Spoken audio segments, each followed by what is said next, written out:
네,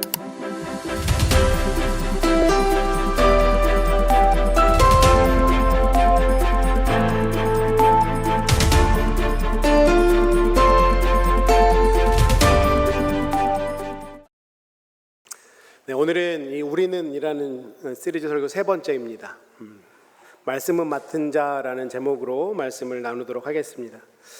제가 이제 미국에 처음 유학 와서 신학교를 다닐 때 신학교다 보니까 수업 시간이 있는데도 디보이션 하는 시간들이 가끔 있어요. 교수님에 따라서. 그래서 가끔은 굉장히 당황스럽긴 한데 아침에 너 오면서 하나님하고 어떤 교제를 나눴어? 라고 물어보시기도 하고요. 그러면 뭐 제 영어가 플루언트하지 않은데 하나님을 만난 사실보다 내 영어가 플루언트하지 않아서 굉장히 부담스러웠던 그런 기억이 있는데 그 수업 시간에 같이 공부했던 어떤 한 전도사님이 그런 얘기를 하시는 거예요. 자기가 학교 주변에 있는 스타벅스에 가서 이제 커피를 한 잔 시키고 이제 페이퍼를 쓰고 있는데 어떤 한 노 신사분이 오셔서 갑자기 그 전도사한테 말을 걸더니 당신이 지금 보고 있는 게 성경책이 맞냐? 책상에 놓여 있는 게 성경책이 맞냐? 했더니 내가 이 옆에 서미나리 다니고 있어서 성경책으로 지금 공부를 좀 하고 있다.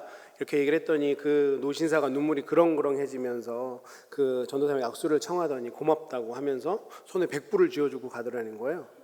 그래서 저도 스타벅스를 종종 다녔거든요. 그래서 그 이후에는 혹시나 하고 이제 성경책을 열어놨는데 저에게 그런 일이 생기진 않았습니다.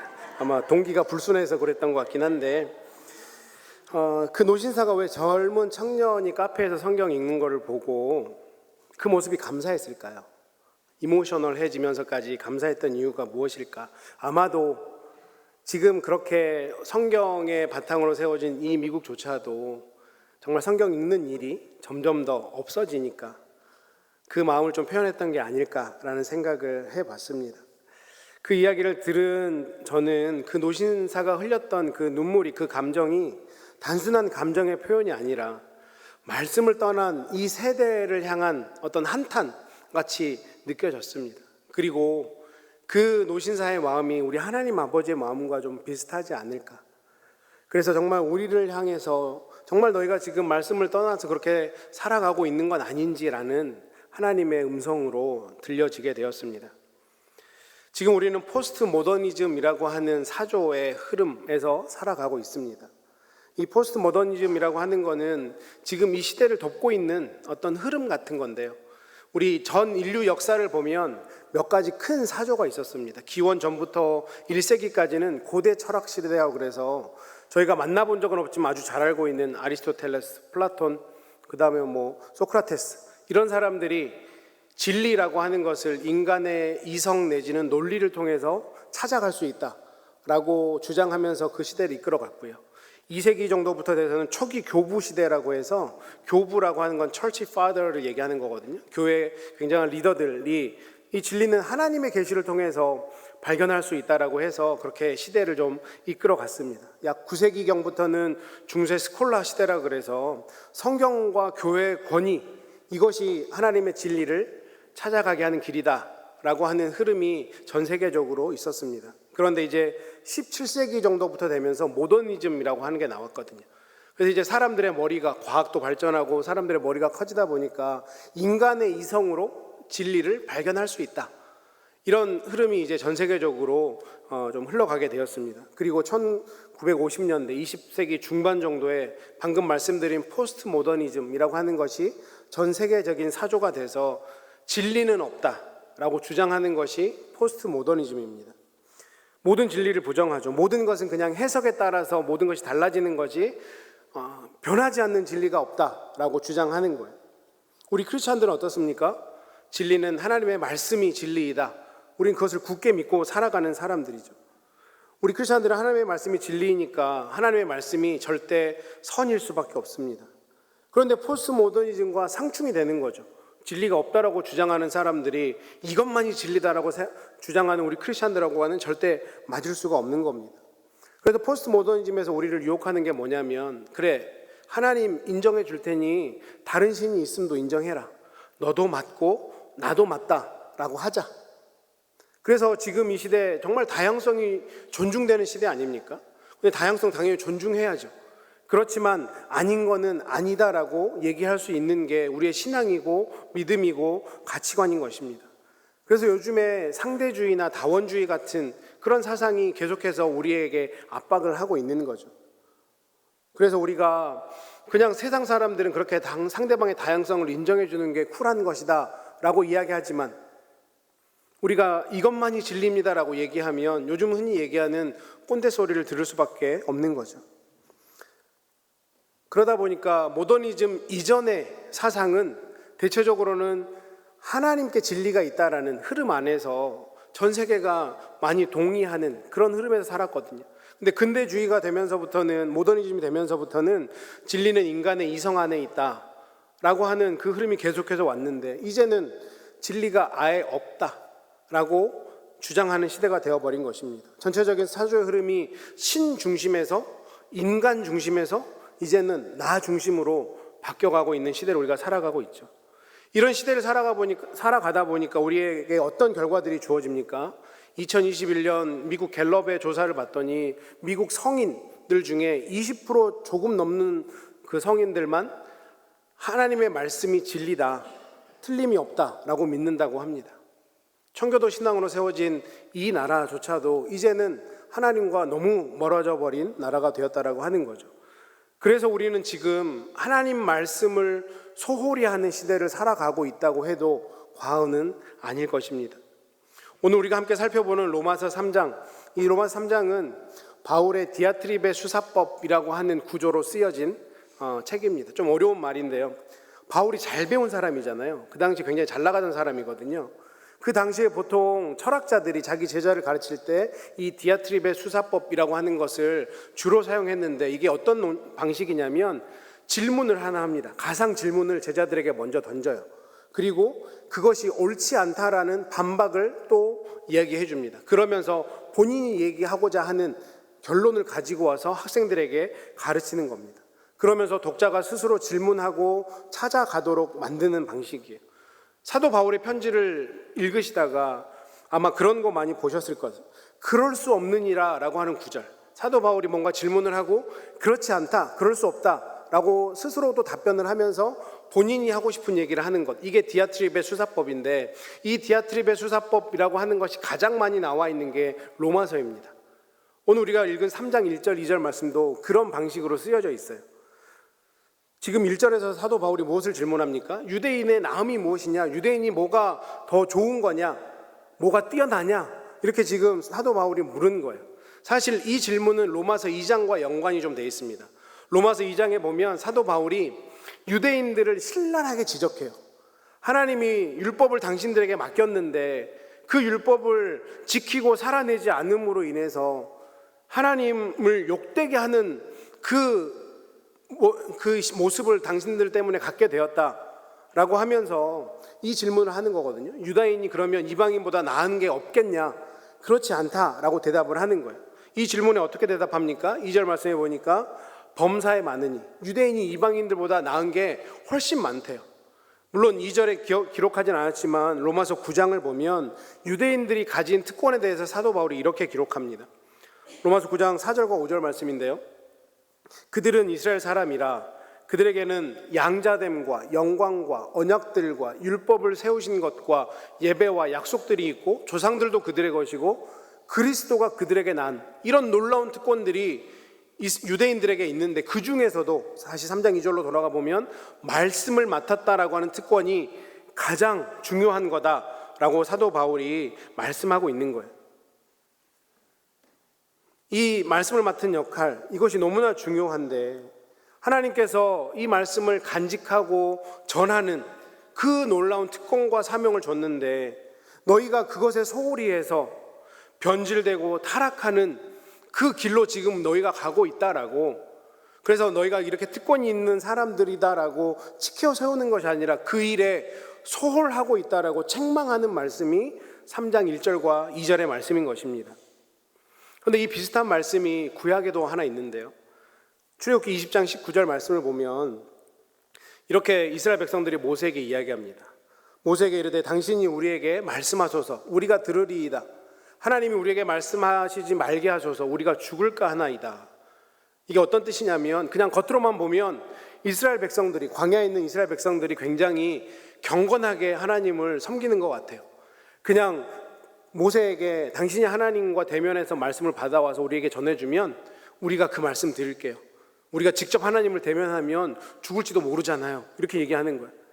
그런데 이게 사실은 이스라엘 백성들이 하나님을 너무 경외해서가 아니라 오히려 이 사람들의 편의대로 나는 그냥 하나님 안 만나도 되니까 당신이 와서 전해주면 우리가 그 말만 믿을게요 라고 하는 내용이에요. 그러니까 쉽게 말씀드리면 이스라엘 백성들이 하나님보다 그들의 리더였던 모세를 더 따르는 장면이에요. 하나님보다 모세를 더 인정하고 존경하는 그 말이 저 안에 들어가 있는 것입니다. 가만히 생각해 보면 이 이스라엘 백성들의 모습이 지금 이 시대를 살아가는 우리의 모습과도 비슷하다라고 할 수 있습니다. 우리가 지난 8월에 새벽 예배 때 우리가 민수기 말씀을 묵상했고요. 지금 이제 신명기 말씀을 묵상하고 있는데 그 동일한 말씀 중에 하나가 하나님께서 모세에게 가나안 땅 들어가는 걸 허락하지 않지 않습니까?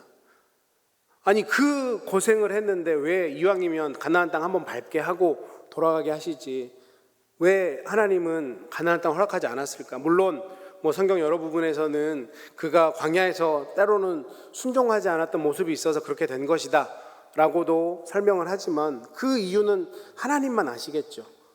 그것도 이유가 될 수 있고 또 여러 가지 이유가 있다고 보는데 아마 어떤 면에서 보면 지금 이 출애굽기 20장 19절 말씀 지나치게 모세를 의지했던 이스라엘 백성의 태도도 문제가 되지 않았을까라는 생각을 해봅니다.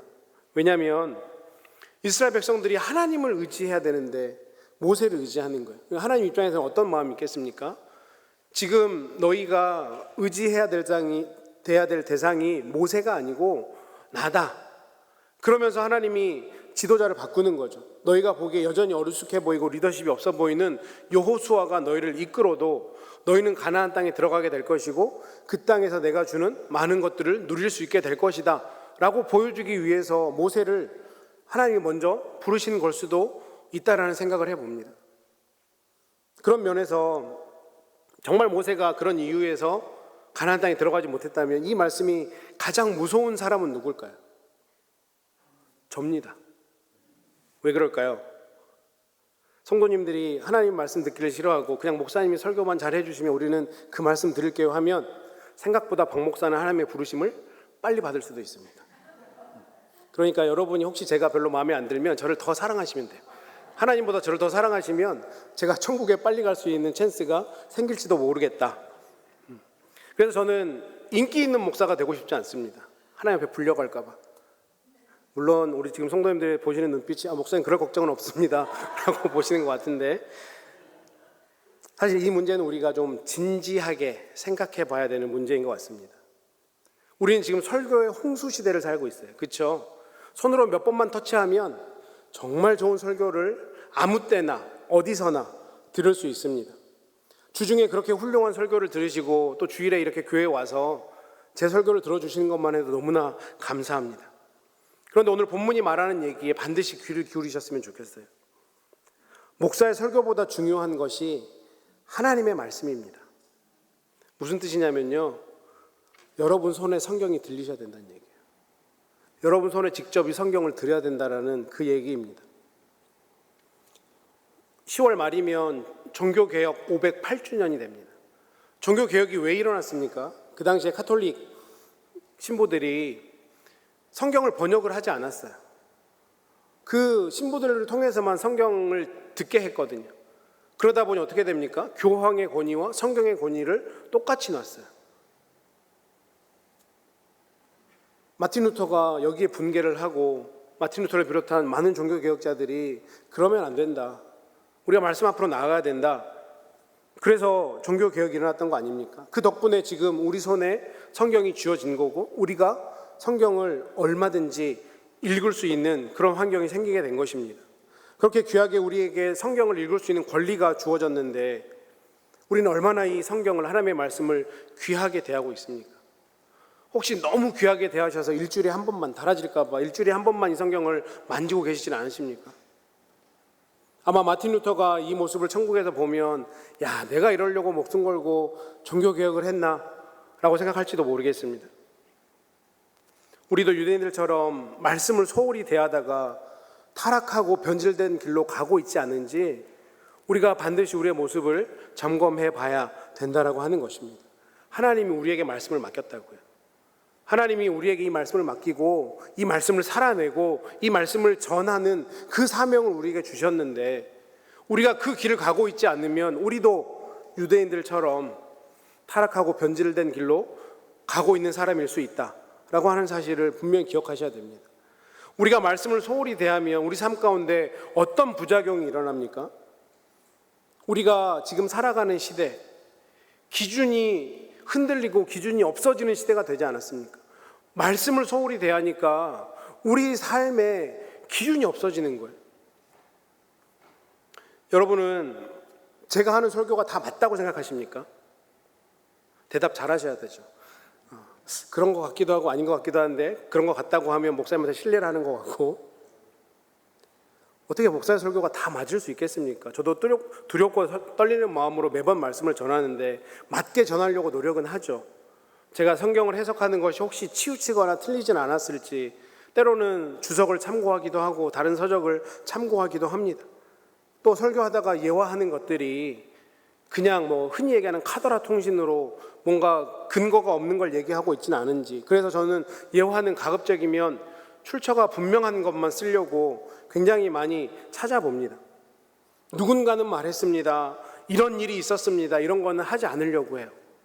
설교를 하는데 정확한 것만 해야 되잖아요. 가끔 유명하신 목사님들 설교를 들을 때 굉장히 좋은 예화들이 있어요. 이 예화는 내가 언젠가 내 설교에 맞는 내용이 나오면 한 번쯤 사용하면 좋겠다 해서 메모를 해둘 때도 있습니다. 그런데 그냥 메모만 해두는 것이 아니라 출처가 어딘지 근거가 어딘지 찾아보거든요. 그럼 아주 가끔 근거나 출처가 명확하지 않을 때도 있습니다. 그러면 그게 저한테는 또 때로는 위로가 되기는 합니다. 그렇게 큰 목사님들도 이렇게 좀 정확하지 않은 걸 사용하기도 하는구나, 좀 위로가 될 때가 있는 것 같아요. 그렇기 때문에 우리는 설교보다 직접 성경을 읽는 일에 더 열심을 내셔야 된다는 얘기입니다. 성경 어디에 목사만 성경을 읽으면 감동과 은혜를 주신다고 얘기하셨습니까? 성도님들도 성령님 의지하면서 주님, 내가 오늘 말씀 앞에 서는데 나에게 필요한 은혜를 허락해 주십시오라고 말씀을 묵상하면 제가 받는 은혜보다 더 큰 은혜를 받으실 수도 있어요. 그러면 말씀 앞에 나아가야 되지 않겠습니까? 목사 믿지 마세요. 목사 믿으시면 안 됩니다. 지금까지 목사 믿다 얼마나 많은 상처들이 성도님들 안에 있습니까? 저도 여러분과 똑같은 사람이잖아요. 여러분 손에 성경이 들려져야 된다라고 하는 것입니다. 시편 119편 105절 말씀에 주의 말씀이 내 발의 등이요 내 길의 빛이니이다 라고 말씀하는데, 저 내라는 단어가 목회자를 뜻하는 걸까요? 저와 여러분이에요. 우리 모두에게 우리가 말씀 앞에 나아가면 내 발의 등이 되고 내 길의 빛이 되는 말씀으로 우리를 인도하시겠다, 하나님이 약속해 주셨다라고 하는 것입니다. 하나님은 성경이 우리 삶의 기준이 되어야 된다라고 분명하게 말씀하고 있습니다. 그런데 안타깝게도 우리가 성경을 가까이 하지 않으므로 그 기준을 스스로 무너뜨려 버린 거죠. 우리가 우리 삶의 기준이 없어지면서 지금 이 시대가 얼마나 어려운지, 얼마나 혼란스러운지 삶으로 체험하면서 살고 있지 않습니까?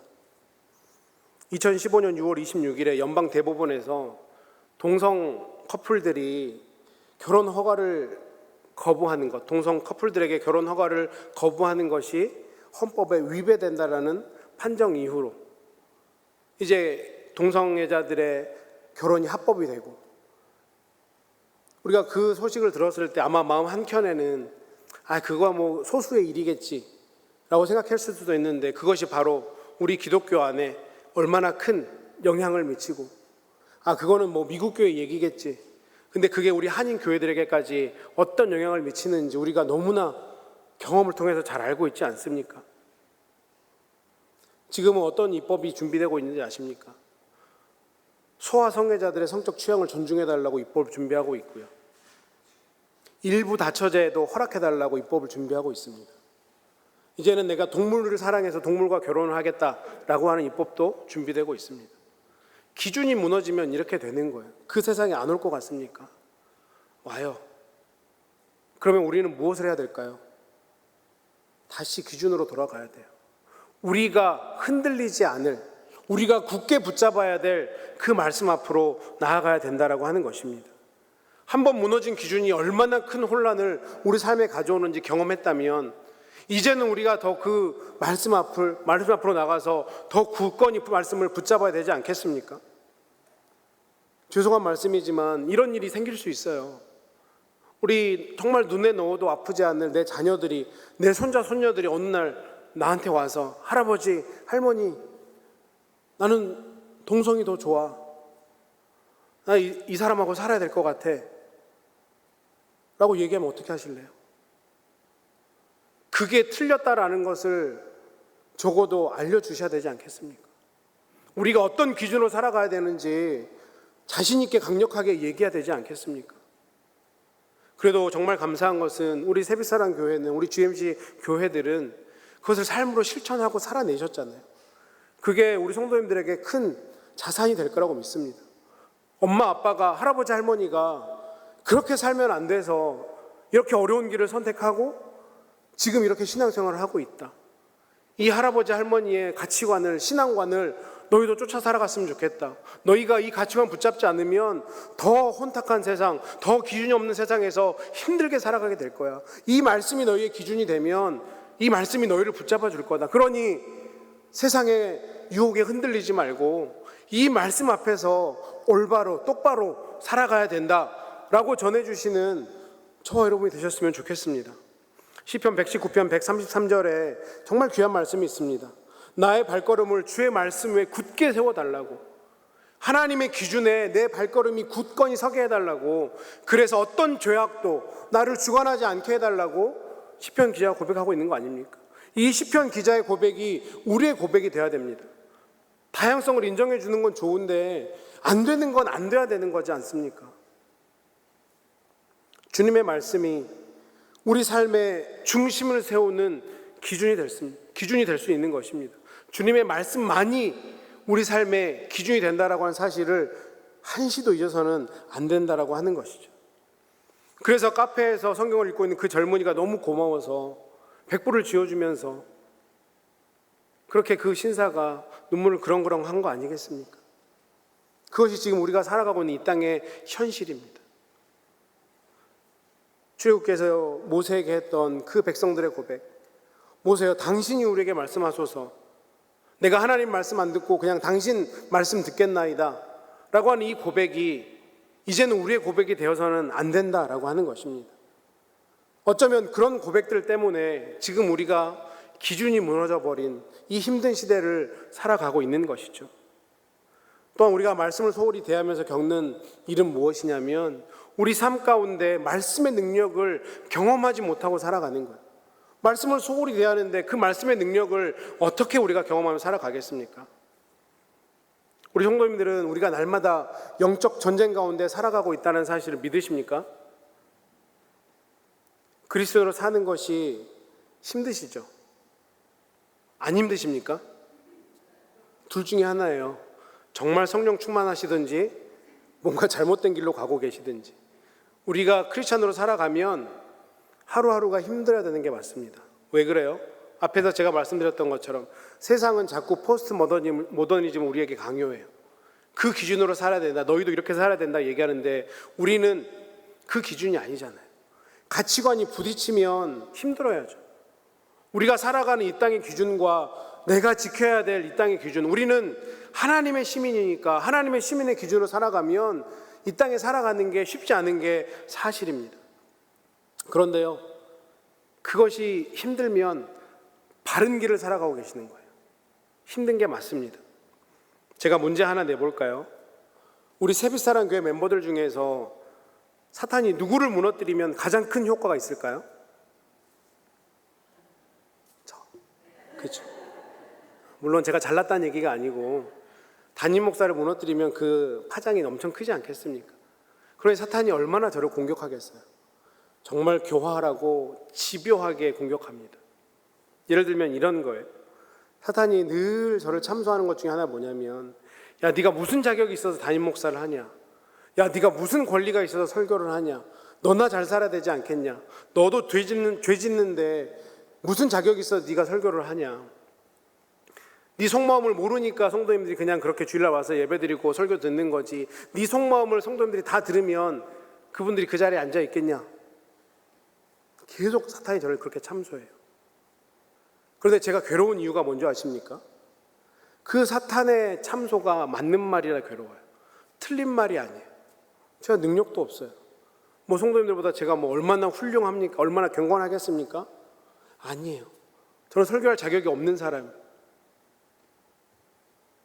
그렇다고 해서 제가 성도님들에게 어느 날 주일날 예배에 와서, 이번 주에 제가 사탄이 저한테 와서 얘기하는데 너는 그런 자격 없는 자니까 너 설교하면 안 된다. 들어보니 그 말이 맞는 것 같아서 이번 주는 제가 설교를 못 하겠습니다.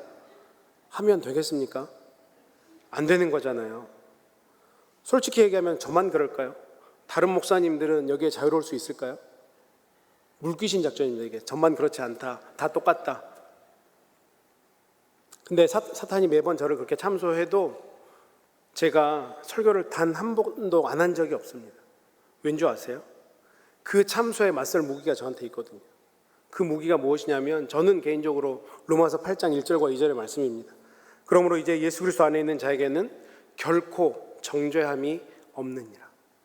예수 그리스도 안에 있는 자에게는 결코 정죄함이 없대요. 그런데 그 정죄함이 없는 이유가 제가 죄를 짓지 않아서, 제가 뭔가 훌륭해서 뭔가를 해서 정죄함이 없는 게 아니고, 2절에서 정죄함이 없는 근거를 얘기해 주는데, 이는 그리스도 예수 안에 있는 생명의 성령의 법이 죄와 사망의 법에서 너를 해방하였습니다. 아멘. 이 말씀 때문에 제가 사탄에게 맞설 수 있는 거예요. 여전히 저는 죄인이고 설교할 수 있는 자격이 1도 없는 사람인데, 그럼에도 불구하고 예수 그리스도의 생명의 성령의 법이 죄와 사망의 법에서 저를 해방했다라고 하는 이 말씀의 능력을 의지하기 때문에 그 사탄의 참소를 이기고 오늘도 부족하지만 말씀을 전할 수 있다라고 하는 것이죠. 저는 목회자로서 부족함이 너무나 많은 사람입니다. 사탄이 그럼에도 불구하고 저를 참소할 수 없는 이유가 무엇이냐면, 저 같은 인생에게도 하나님의 은혜로 그리스도의 보혈로 뒤덮어 주셔서 이 귀한 직분을 감당할 수 있게 해 주셨다라고 하는 거죠. 그리고 그 하나님의 은혜가 우리 성도님들 가운데도 동일하게 부어졌다라고 하는 거예요. 그 은혜를 받을 수 있는 자격이 무엇입니까? 말씀 앞으로 나아가고 그 말씀의 능력을 힘입으면 저나 여러분 모두가 이 사탄의 참소 앞에, 사탄의 유혹 앞에 승리할 수 있다라고 하는 것이죠. 제가 그래서 사탄이 저를 참소하면 이 말씀을 붙잡고 사탄에게 그렇게 얘기하는 거예요. 내가 죄인인 거 다 알아. 하나님도 내가 죄인인 거 다 알아. 그런데 하나님이 나에게 그 은혜로, 그 보혈로 나를 덮어주셔서 새로운 피조물 만들어 주셨으니까 나는 설교할 수 있어. 그러니 너는 더 이상 참소하지 말고 썩 꺼져라 라고 얘기할 수 있는 거예요. 심지어 제가 고래고래 소리 지르지도 않습니다. 조용히 나지막히 얘기해도 말씀의 능력이 있어서 그 말씀이 저를 살리게 하는 겁니다. 이것이 우리가 일상생활에서 누리는 말씀의 능력 아니겠습니까? 그리고 이 능력이 저만 누리는 능력이겠습니까? 우리 성도님들도 이 능력을 누려보셨을 거라고 생각을 합니다. 정말 앞이 막힌 것 같은 그런 상황, 내 힘으로는 내가 도저히 이것을 이겨낼 수 없는 그런 상황 앞에서 한 절의 말씀이 내 마음 가운데 들어오고 그 말씀이 힘이 되고 위로가 되고 평안이 돼서 세상과 나는 간고도 없고 오직 구속한 주만 보이는 그 상황을 이겨내게 하는 그 말씀의 능력을 다 경험하셨으니까 오늘 이 자리에서 예배하고 있는 거 아니겠습니까? 그런데 우리가 그 말씀의 능력을 날마다 경험하며 나아가자고요. 그 말씀의 능력을 잊어버리면 안 된다고요. 이제 내가 은퇴도 하고 좀 평안하고 살만해졌으니 주님 나는 여기가 좋사오니 하시면 안 된다고요. 내 사랑하는 가족들을 위해서, 손자 손녀들을 위해서라도 오늘도 말씀의 능력을 경험하면서 살아가셔야 그 말씀을 맡은 자로서 그 사명을 감당하고 우리 사랑하는 후대들에게 그 말씀의 능력을 전하는 자리까지 나아갈 수 있다라고 하는 것입니다. 우리가 보통 수련회 가면 말씀을 외워야 밥을 주죠. 수련회 가면 열심히 하시잖아요. 그때만큼 말씀을 외우는 것 같습니다. 근데 우리 주일 점심에 그렇게 해보면 어떨까? 라는 생각을 설교를 준비하면서 했습니다. 우리 성도님들이 일주일 동안 말씀을 가까이 하지 않으면 주일 애찬 앞에 목사가 그 앞에 서서 말씀을 외우게 하든지, 이번 주에 성경 10장 읽으셨습니까? 아니면 오늘 식사 못 드립니다. 이런 초광수를 두기 전에 우리 성도님들이 자발적으로, 우리 세빛사랑교회는 강요하지 않은 교회니까 자발적으로 말씀 앞에 나아가서 말씀 앞에 서서 그 말씀이 주는 능력을 누리며 살아가야 되지 않겠습니까? 제가 일부 예배를 마쳤는데 김선혜 권사님이 오셔서 우리만 그러는 게 아니고 미국 안에도 그런 노력을 하는 그룹들이 있다라고 말씀해 주시더라고요. 제가 그래서 일부에 설교 마치고 가서 찾아봤어요.